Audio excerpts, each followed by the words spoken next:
Today on the podcast, we have a very special guest. Tim Stern is here. Welcome to the podcast, Tim. Yeah, thank you for having me. And thanks for this great opportunity to be on your podcast. Maybe a good place to start is your journey to Bitcoin. Yeah, my journey to Bitcoin actually began way back in around 2015, 16. Unfortunately, it didn't buy enough because I was too young, right? But whoever bought enough Bitcoin at the end of the day? I've been into crypto in around 10 years now. I run a big academy in Germany, actually, where I have around 10, 11,000 students. And we took this Bitcoin journey to another step and transforming it into an actual form of living together. But we are going to talk about that a little bit later. Yeah. So I agree that you can probably never have enough Bitcoin. I think I worry about this more than anything. Most of the time. So I'm curious about your evolution now, and I do want to get into this now in terms of your company's mission and where this has brought you. Yeah, so basically, I don't know if we can agree on that, but I think many of your listeners, depending on where they are, they can maybe identify with what I'm about to say. I think our birthplace, our birth country. I'm from Germany, but I think I speak for a lot of people in Europe. A lot of them feel that we are going into a direction which is not exactly only favorable in terms of crypto, in terms of entrepreneurship, in terms of personal freedom, in terms of personal security.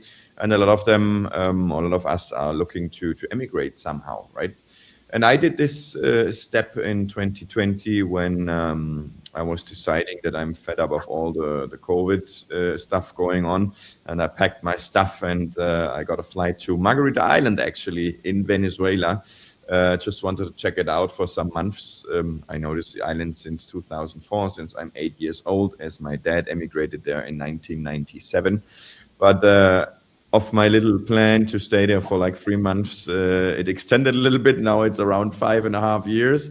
And yeah, never decided to go back. And we got a lot of interest from Germans, from people from Europe.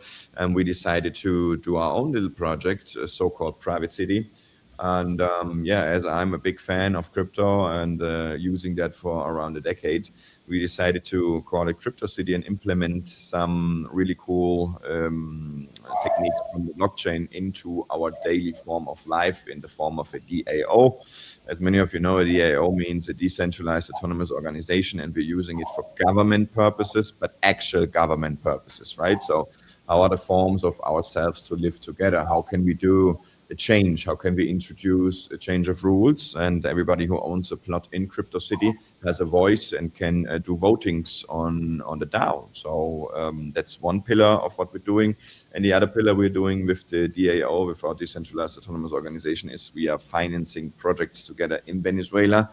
Because, Venezuela just recently got a regime change, but it's still not 100% risk-free to invest in big projects in Venezuela. So what we do is basically we do digital crowdfunding and split the risks with ourselves, like in our neighbors group. For example, we buy a hotel around $2 million, and this gets split up into different investors, and everybody can put down, I don't know, 10,000 USDT, 30,000 USDT, 50,000 USDT. Maybe somebody doesn't want to put anything down because he's not interested in a hotel. And we have a lot of projects where we invest together and use our European skills and form of doing business in Venezuela, which is kind of still in the 90s. So we have a big market opportunity here. Yeah. So I'm curious. It sounds very familiar. Your journey to Venezuela. I had a similar journey from Canada to Costa Rica. COVID became a bit strange, and they started freezing people's bank accounts, and it didn't seem like it was particularly welcome. And the funny thing is, I have a good friend here, the guy who actually helps me with these videos, who is from Margarita Island, and so Cool. we live in this tropical paradise here, and couldn't imagine, a better place to live. But sometimes he does bring up Margarita Island as potentially a more beautiful place. It is. It So is. I'm curious. I do want to get into a bit more details of the DAO and how that works, specifically on the financing side, Mhm. and how if you can get into a bit more detail there. Okay, so the DAO was basically born out of a necessity because, as you know, Venezuela is sanctioned for many, many years. So it's a problem anyway to bring fiat money from Europe into a continent like Latin America. You know, the German typical bank, if you send 50,000 to the Caribbean, they're going to call you up and block the transaction and say, hey, what are you doing? And da, da, da. And it's pretty annoying if you do a lot of projects and you want to deposit 20,000 here and 10,000 there and 20,000 there. So we just settled to use crypto, as Venezuela is a very, very crypto friendly country. Actually, you can pay your gasoline at the gas station in USDT here, or your supermarket, your groceries. You in a lot of supermarkets you can buy in crypto, which was also born out of a necessity, as the local currency, the bolivar, was hyperinflationating so fast that people just settled to use USDT because it's hard to get US dollar cash. And that this somehow transitioned into kind of being normal to pay your, I don't know, wherever you are, at your bar, when you buy a hamburger, when you are buying your groceries, even some big real estate deals are done in USDT out of a necessity, right? So what we did with our DAO, I was thinking about, how will I bring together 300 entrepreneurs from Europe or maybe from Canada in the future? How do I'm gonna bring them? How I'm gonna get them on a table, and how do I'm gonna how will I make them do business together? And I think a DAO actually is a very cool form, which is really underused of organizing a big group. Because what's happening normally? You want to do a project, you have 3 or 4 business partners, you know, and then one day you're sitting at a notary and it's time to sign, right? Then suddenly you have one of your business partner who gets cold feet or whatever, and the wife calls up and says, I don't think it's a good idea. And then you've worked on a deal for a month or two, and on the day of signing, it's going down. With using a DAO, you can do a really, really cool thing. You can flip this completely 180 degrees. And for example, if you do a project right now, we are doing, let's say, a hotel, it's worth 2 millions, you know, and we want to finance this together. We open up a project in our DAO, and a little smart contract controls the funds deposited. And then we have a little countdown, for example, let's say 90 days. You and me, we decide to do this project. You know, we both put down 250 grand. We want to raise 1.5 million. And then we open a project. A countdown has like 90 days, 120 days. And then in this kind of window, people can deposit and be a part of that project. When the countdown is over, the smart contract is going to check the liquidity pool. Hey, has the financing come together? If so, liberate the money, and then you and me get access to it, and we can start doing the business and open a company and sign everybody up. Or option number 2, the money didn't come together because our neighbors maybe say, hey, Tim is way too busy, and this Canadian guy, he doesn't even have a hotel background, so it's maybe a bad idea. And we only got, let's say, 300 grand together. Then the smart contract is going to repay every investor automatically. So you flip the script completely. Instead of signing and then paying, you pay, it gets frozen, and then once you have all the money together, you sign, and then the money gets liberated. And that's how we're going to do a lot of projects in our neighbors group, ranging from, you know, real estate, from food production, from we even have a racetrack starting right now. It's a really funny project because our target group are European entrepreneurs or entrepreneurs from all over the world, which are just fed up with their own system, and they just want to have this Caribbean lifestyle and do business together. And that's exactly what we do. Yeah, I mean, there's so many things you touched on there. Mm. I'll just add kind of on the LATAM piece. Although they have their own currency here, it's just tied to the US dollar. It's always 500 to 1, really, no matter what the exchange rate does, if you're just in a friendly local transaction. So it's kind of, makes you, and it's been that way for 4 years, and kind of makes you question why they have money. And you see what's happened with the Bolivar, and it doesn't take a long time to explain the benefits of cryptocurrencies to people in Latin America, or people who, have really been on the front edge of, seeing currencies just being manipulated and used for as the tool of government control that they are. Yeah. Yeah. And it becomes really obvious, and then people move away from it. And so it seems obvious to both of us that this is the next step. And I think one of the things that I think I was pushing back on in Canada, and maybe you were pushing back on in Germany, is kind of a bigger theme that runs through this world in terms of centralization versus decentralization. And I certainly felt like there was this, pull to kind of mass, I don't know, pharmaceuticals, fake news, government institutions that are growing in importance over time. And, ultimately it really kind of brought the, I don't know, Square's cage of the box just got smaller and smaller in terms of what was permitted behavior or permissible thoughts or anything. Um, do you find that where you are in Latin America, it can support the type of freedom that people are really looking for? I think if you really analyze what's happened in the last 10, 15, 20 years, I think you have to be on one of those countries, or have to be in one of those countries which are kind of still back, like a little bit underdeveloped, because I'm just talking about CBDCs, EID, total control, CO2 budgets in Germany, all this big bullshit, which is happening from all the leftist woke whatever bubble. You can't fight it. I think the time of fighting is over, at least in Germany. If you're looking at German voting polls, they're still voting for left and green. I don't know how the fuck. I mean, yesterday Porsche reported that they have 98% of drops in their gains. 98% from 5.6 billion down to like 90 million.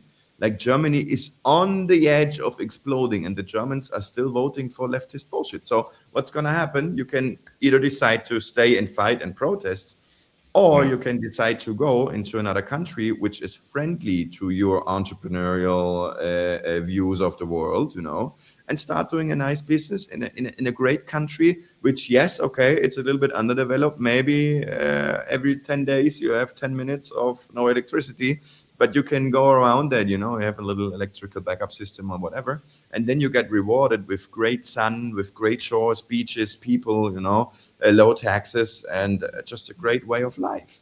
And then even if you can use crypto in Venezuela because it's so much used, it's so cool. I mean, I love it. Yeah, I think that resonates exactly with kind of how I feel. Like it you know, just it's less the direction that things are going, and or more just that it's not going to reverse. Like, at no point No. is there going to be less government, and we're going to. So it's both the magnitude of the change and the direction of the change. It's like it's not even on the radar that we may want to slow down and not have the government run every aspect of our life in Canada. Like, it doesn't even make the debate because the newspapers are published by the government. So kind of keeps things simple that way. So what's the mission of the company then? Is it to build these communities? Is it, what's the bigger picture, Tim? So what we're doing, basically, I'm a big fan of deglobalization and getting back to a kind of tribe, where your people, where who's your neighbor, where who you can rely on, where you're not going to get backstabbed and everything. Our mission basically is to kind of create a community which is going to be influential, which is going to be with great values, which is going to help Margarita Island grow, which is going to create jobs, which just is also a community which basically highly values freedom, right? So we have a voting process, actually. Every new neighbor who wants to buy a plot of land has to present themselves to our already existing group. In the moment, we are for 53 or 54 families. And you write like a CV, what you did and what's your values and what you want to go do in Margarita and everything. And then the group's going to decide, is this a fitting neighbor or not? And once you're in the group, you're also gonna vote about your next neighbors. So I'm a big fan of not recreating Germany again in Venezuela, because I was running from my stupid German neighbors, like the typical German, you cannot do this, you cannot do that, it's after 10 p.m., blah, blah, blah. Like the typical German leftist, blue haired, a little liberated woman. No, we don't want it. We want to have a strong community of entrepreneurs, which are gonna have a lot of projects in Venezuela, have a nice life, and yeah, maybe create something which outlasts ourselves to the next and the following generation. So what, I mean, obviously a lot going on in Venezuela now. Do you feel the changes happening on the ground at this point? Oh yeah. Like, Oh so yeah. what's changing? What's happening? For example, since a week, you can have a US bank account with your Venezuelan company, which is going to accelerate growth of the country by tenfold. Because it was not possible to get fiat money into Venezuela on a normal way. You always had to do like limbo dances via, I don't know, United States and then Panama, and from Panama to there, and from there you change it to crypto, and then from crypto to Venezuela. Or you just pay directly in crypto, which is way easier, because the blockchain is not going to ask you if you send 10 or 10,000 USDT, that's just freedom. But with this new change of laws, you can actually now send money from Europe, from the United States, from wherever to Venezuela and use it here. Also, you have an American embassy, which just opened up. The end of the sanctions is going to come. There's now a direct flight from Miami to Venezuela.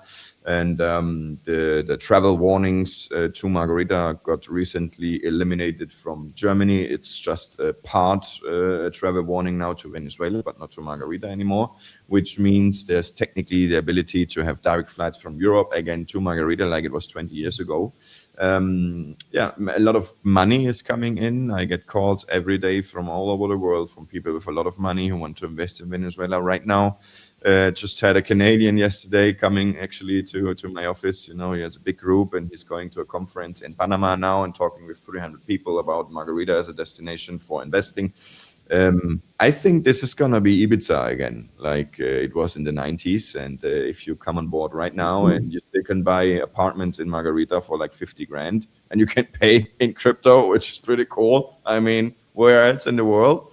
And yeah, I see a lot of big changes happening. So what stage of building are you at now?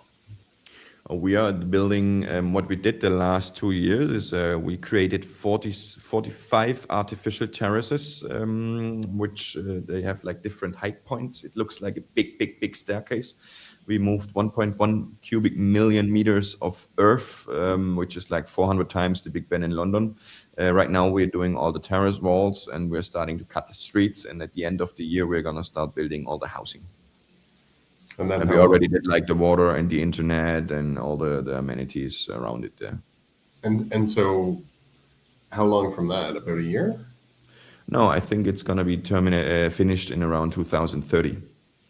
Oh wow.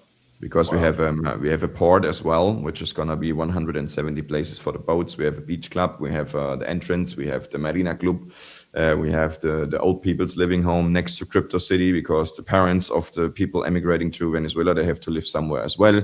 So we did like a full service, 3 times a day, food and doctor's appointments and blah, all for way less than half of the cost of Germany. That's a huge opportunity for LATAM right there. Yeah. Like that is. Yeah, they do it in Thailand already. Yeah. But later didn't still do it yet. Yeah, around 2030.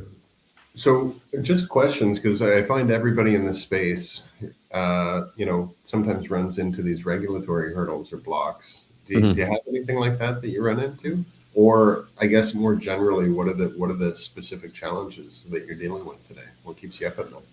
I mean, I have a long journey now in Venezuela. I'm pretty known there. I have been in state TV several times. I've been to tons of radio shows. I've been to tons of interviews on YouTube. Obviously, it's not that easy to get a project with that magnitude off the ground in Venezuela. You have to have everybody on board, your alcaldía and your local, the major, and you have to get permission from the environmental, and you have to have permission from the ocean institutions and blah for the marina. This was a good year and a half of permission fights, and but in the end we got it. Because we are kind of a symbol of hope in Venezuela.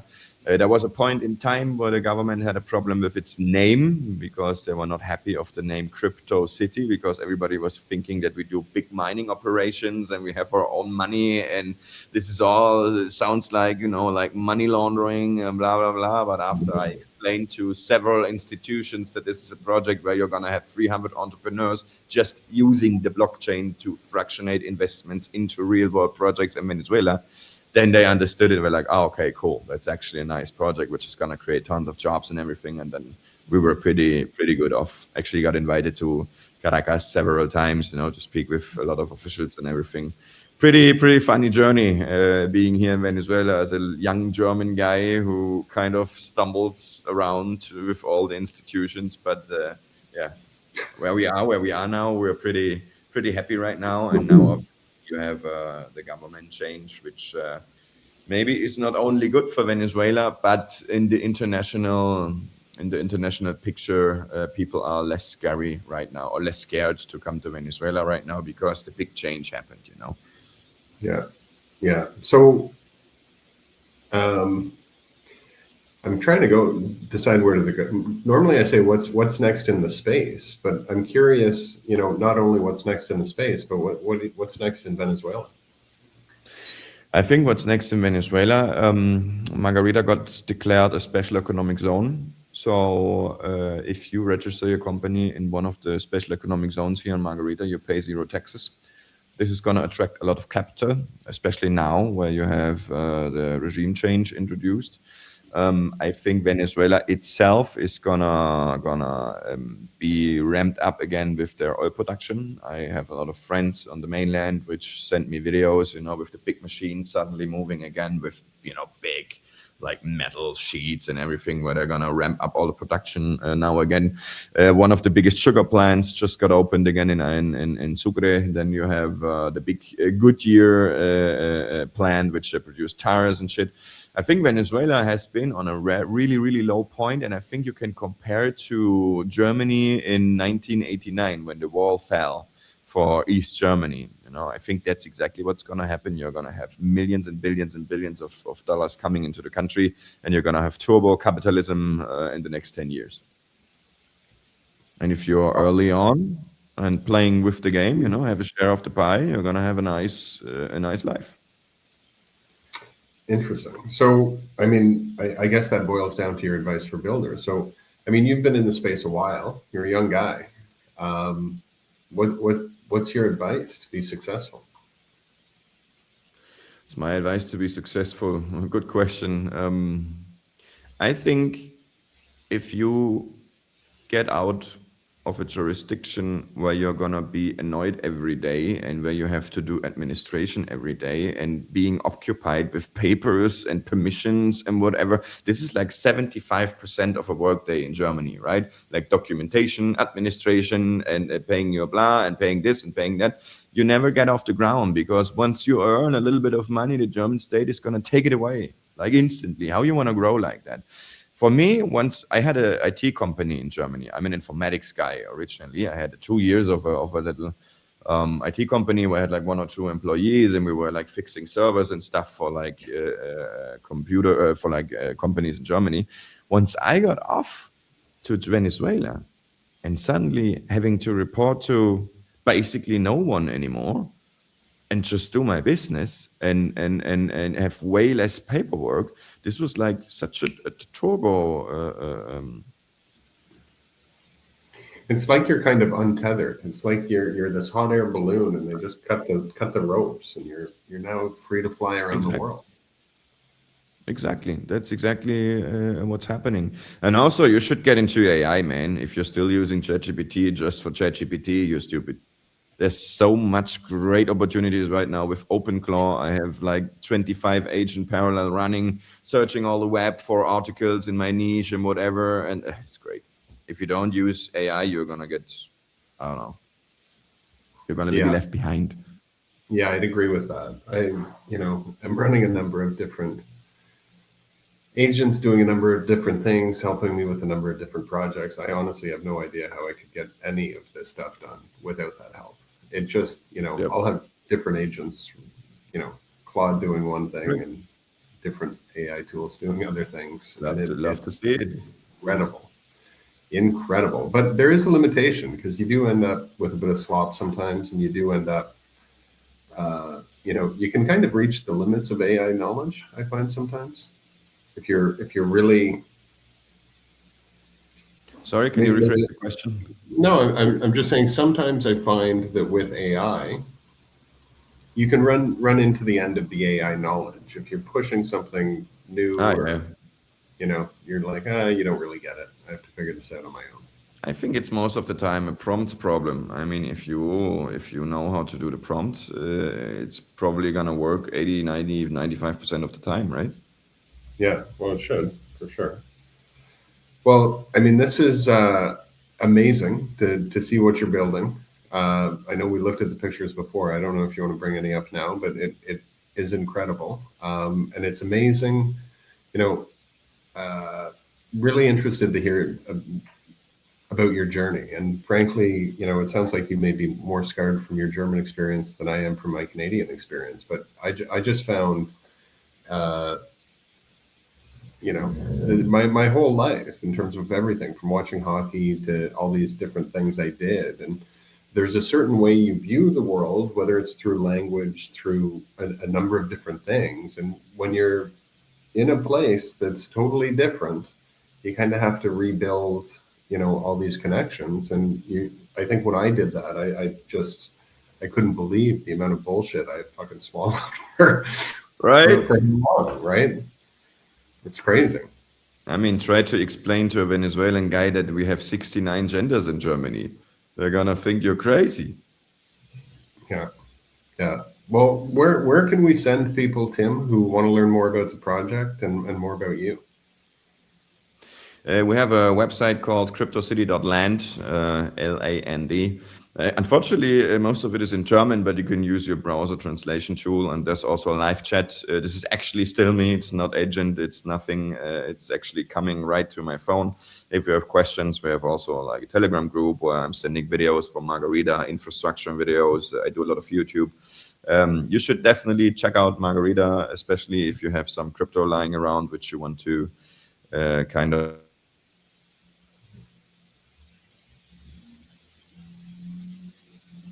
I don't know if that's my side or your side.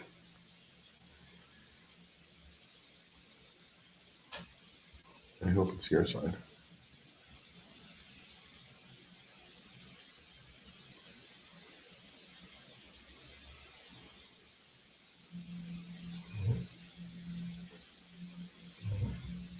Check.